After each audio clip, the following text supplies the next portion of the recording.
sir. Morning, Rick. It's been 2 weeks, man. You need to do something. Hey! What do you think you're... Talk to him! All right, You need to do something. It's all right. Get the off me. It's all right. Let him go. If this young man has something to say to me, I should hear it. It's all right. Give him some space. Come on. Thank you, Rick. Gotta get around. Sadly, the Department of Corrections is outside my purview. Your purview putting it in, man. What kind of man does that?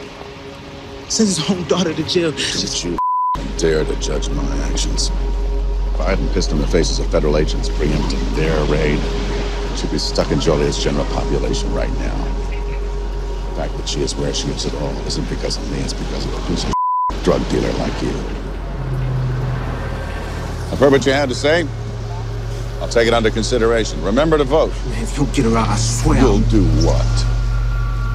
The only thing that's believable about you is that you have the unmitigated stupidity to threaten the mayor of Chicago. Hi everybody, I'm Peter Travers. This is Popcorn, where we tell you what's happening in the pop culture. And you have just seen a scene from Boss, starring Kelsey Grammer.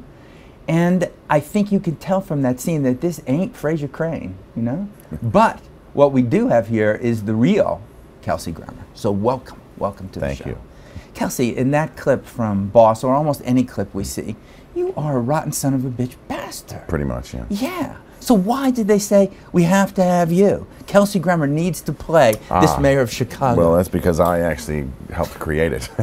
Really? So I came with the package.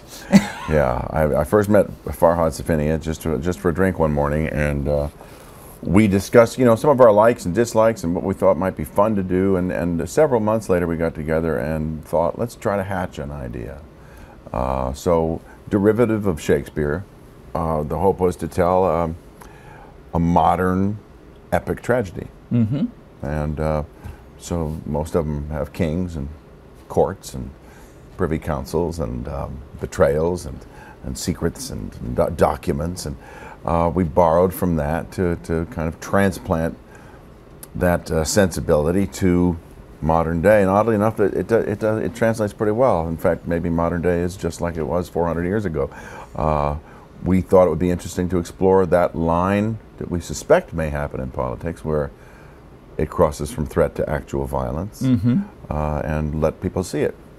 Do you have a moment before you embark on something like this where you go, whoa, am I taking on something that's a little scary? You just got to get naked, you just bear it, and bring yourself to the material, and then it starts to just click.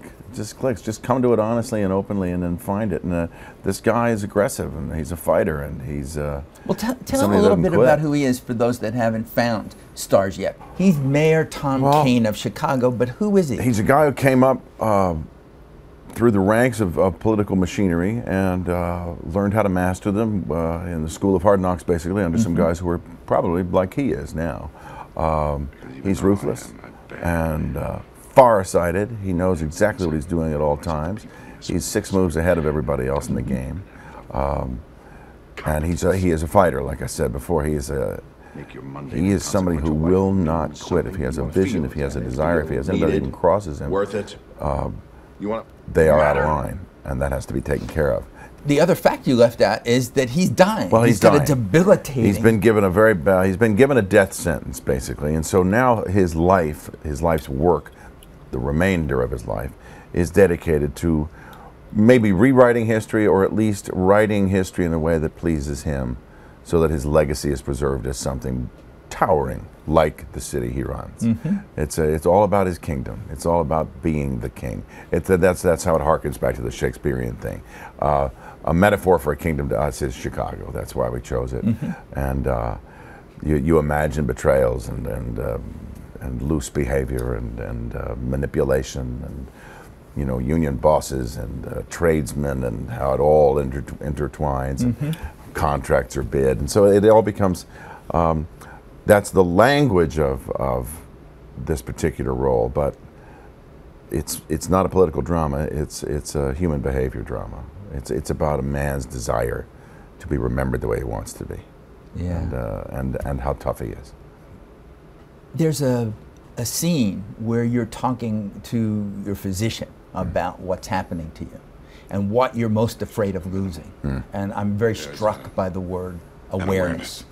Yeah, right, yeah. It's a sense of, I'm okay because I'm aware that my hands I have are the shaking. information. Yeah, Yeah, I have the information I need to handle it. And what happens when it goes away? You know? There's a bit of panic that comes. Yeah. That's in this season. The second season, we deal with that a bit. Yeah, a politician in control. Yeah, it's interesting that he goes on a path. The first 5 shows of the second season, total of 10, is a certain arc to a kind of climax, and then the denouement, it's tonally a shift in the show for the next 5 shows, 6 through 10. But something remarkable about this piece, and what we hope we have the chance to do, is tell a kind of different story every year, make it a different television show every year. Of course, television's inclined to, if you hit a formula that's working, you kind of keep it the same way. This story can't work that way because the disease itself is taking a toll that is visible, visual, psychological, that has to be, you have to be honest about it and remain true to at least the conceit of the show, which is that he's on his way out.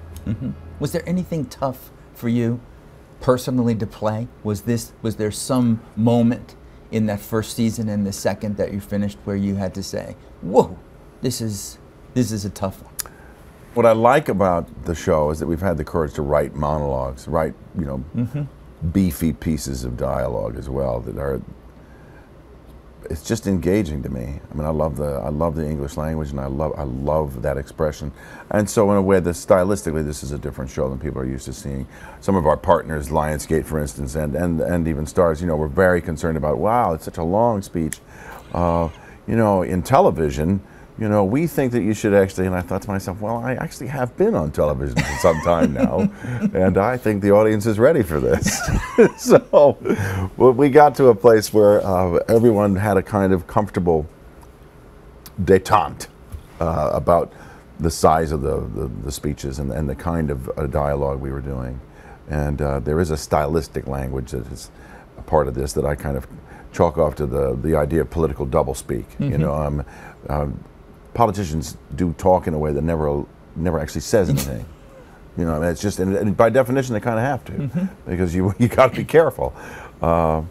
This guy, behind closed doors, is direct, invective speech. He comes right at you with whatever it is he wants, or in public, and then in public, conversely, can say a million things without actually saying any. And saying them all at the same time. He's a wonderful character. Yeah, and charming. I mean, he has that kind of charm thing. He is ideally suited to this job. Making your way in the world today takes everything you got. Something about all your worries. See, that's sure not would help coming a lot. Right. Wouldn't you like to get away? That's it. That was it. Sometimes you want to go.